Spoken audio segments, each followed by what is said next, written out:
안녕하세요. 일신사입니다. 저희 채널에는 신박한 사연들이 많이 있으니 많은 분들의 구독 부탁드립니다. 이번 사연은 못된 시자에 빈대근성까지 겸비한 신우에게 핵사이다를 날린 분의 사연인데요. 함께 보시겠습니다. 저는 40대 주부입니다. 딸 둘이고 전문직인 남편 덕분에 별 고생 안 하고 그럭저럭 모자람 없이 살고 있는 평범한 아줌마예요.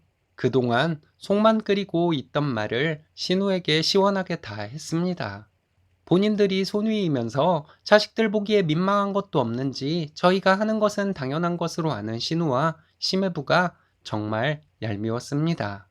차근차근 얘기를 해볼게요. 들어봐 주세요. 남편은 전문직에 종사하고 돈을 잘 법니다.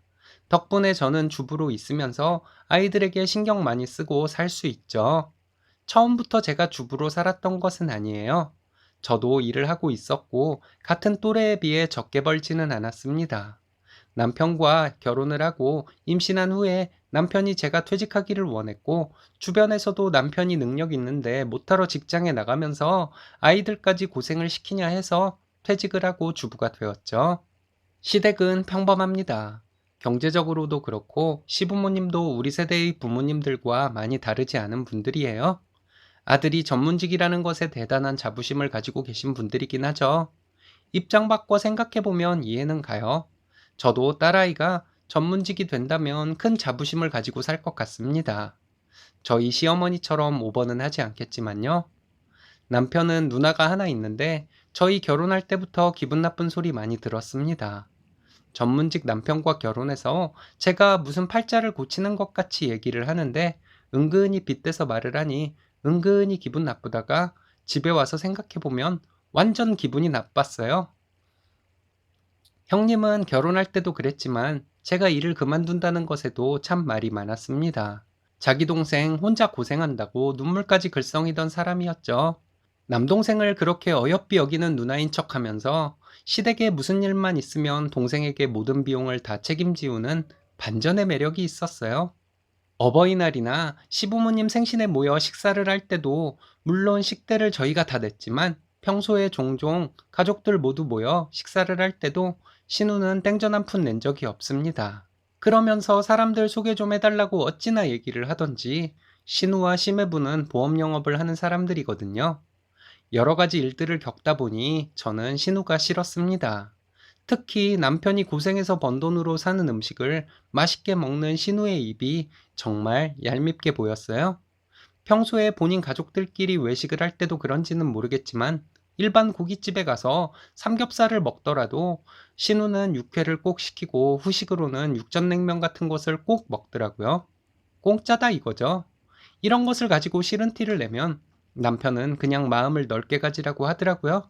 남편 어릴 적 시부모님 일하러 나가시면 자신을 보살펴준 누나에게 아낌없이 그 정도는 해줄 수 있다고 이해하려 했지만 신우는 남편을 그렇게 보살펴준 사람도 아니라고 합니다. 나 돌아다니기 바빠서 동생은 안중에도 없던 누나였대요. 시댁은 좀 멀고 신혼에는 저희 집과 가까이 살아요. 그래서 가끔 신혼의 가족과 만나서 외식을 하곤 했죠. 마찬가지로 단 한 번도 신우가 계산을 한 적은 없습니다. 저는 싫은 티를 안 내려고 노력하지는 않았어요. 싫은 건 싫은 거니까요. 남편 여동생도 아니고 누나인데 어떻게 저렇게까지 궁상 맞으면서도 당당할 수 있을까 이해도 안 갔고요. 신우네는 아들 둘이 있어요. 아이들 만나면 저희는 꼭 신우의 아들들에게 용돈을 주는데 신우나 심해부나 뭘 이런 걸 주냐고 하는 말 한 번 한 적이 없었습니다.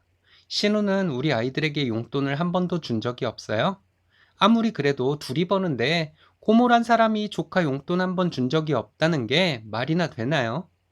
얼마 전에 남편이 퇴근하고 들어와서 토요일에 심해부가 한우를 산다고 연락이 왔더래요. 저는 경계심부터 발동이 되었죠.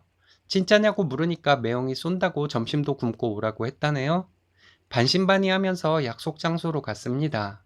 가면서 검색을 해보니 가격대도 꽤 높은 유명한 집이더라고요. 들어가서 보니 인테리어도 고급스럽고 직원들도 정장 스타일의 유니폼을 입고 있는 것이 딱 봐도 꽤 비싼 집이라는 생각이 들었습니다. 자린고비를 넘어 남동생을 어떻게 벗겨먹을까 궁리만 하는 형님이니 더 의심이 가더군요. 자리에 앉자마자 심해부는 본인이 사는 것이니 메뉴판을 보고 먹고 싶은 것을 다 시키라고 하더라고요. 신우 눈치를 봤더니 뭐 별 특이점도 없고 심해부가 주도해서 비싼 것들로만 시켜서 정말 많이 먹었습니다. 꽃갈비, 꽃등심, 살치살 이런 것들 시켜서 아이들과 정말 잘 먹었어요. 심해부가 로또를 맞았나 하는 생각도 들었는데요. 얄미운 신우네가 로또를 맞으면 세상 불공평한 일인데 신은 정령 없단 말인가? 나는 신을 원망하며 평생을 살아야 한단 말인가? 하며 열심히 먹었습니다. 심해부는 먹는 중간중간 종업원에게 사장님은 아직 안 나오셨냐고 묻더군요. 서빙하는 이모가 사장님과 지인이냐고 물었더니 아주 친한 사이라고 말하더라고요. 그리고 저희에게 하는 말이 본인이 여기 사장님의 목숨을 구해줬다고 하면서 아무리 많이 먹어도 자기한테 돈을 못 받을 것이라고 하더군요. 그 소리 듣는 순간 그럼 그렇지 했습니다.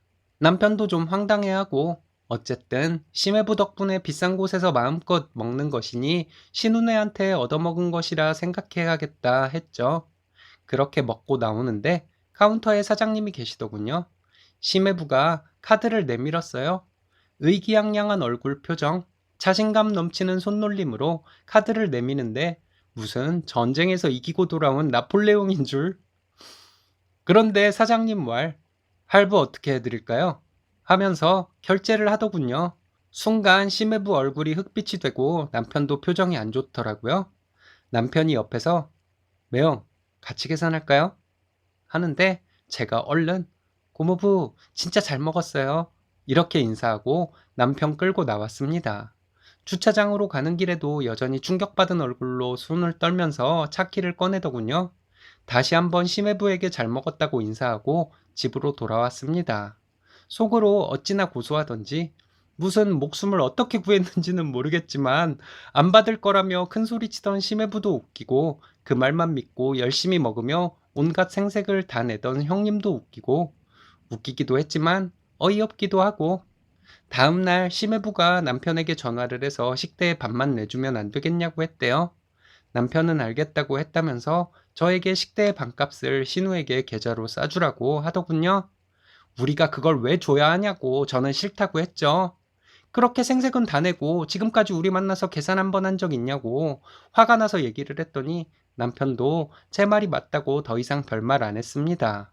며칠 뒤에 신우에게 전화가 왔는데 저에게 돈이 입금이 안 돼서 전화를 했다고 하더군요. 무슨 돈이냐고 물었더니 그때 먹은 식대를 말하는 것이라고 하는데 너무 얄밉잖아요. 우리는 형님이 쏜다고 해서 간 것이고 먹는 내내 우리가 살 테니 많이 먹으라고 했으면서 무슨 돈을 달라고 이러냐고 했습니다. 그리고 그 식당 사장님의 목숨을 고모부가 구해줬으면 나중에라도 돈을 돌려주거나 카드 취소를 해줄 것이라고 말한 다음 바쁘다고 전화를 끊어버렸죠.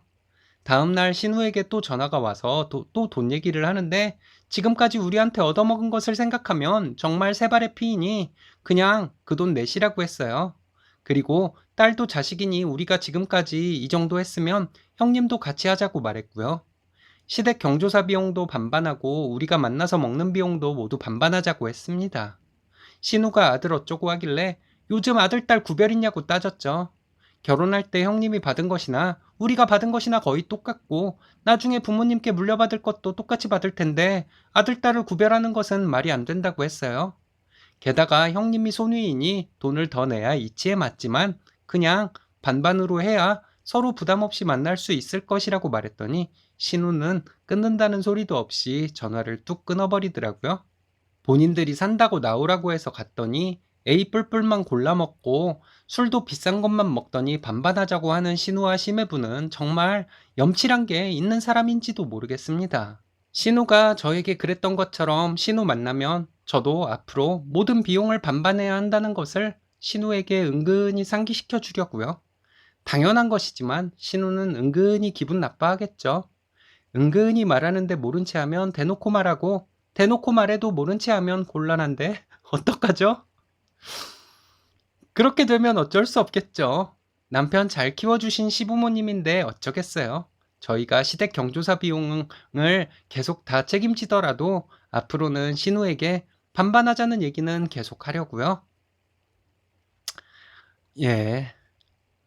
호의가 계속되면 권리인 줄 알 테니 말은 계속하는 것이 맞는 것 같습니다. 이 정도면 스님님 마음이 넓으신 거예요. 멋지십니다.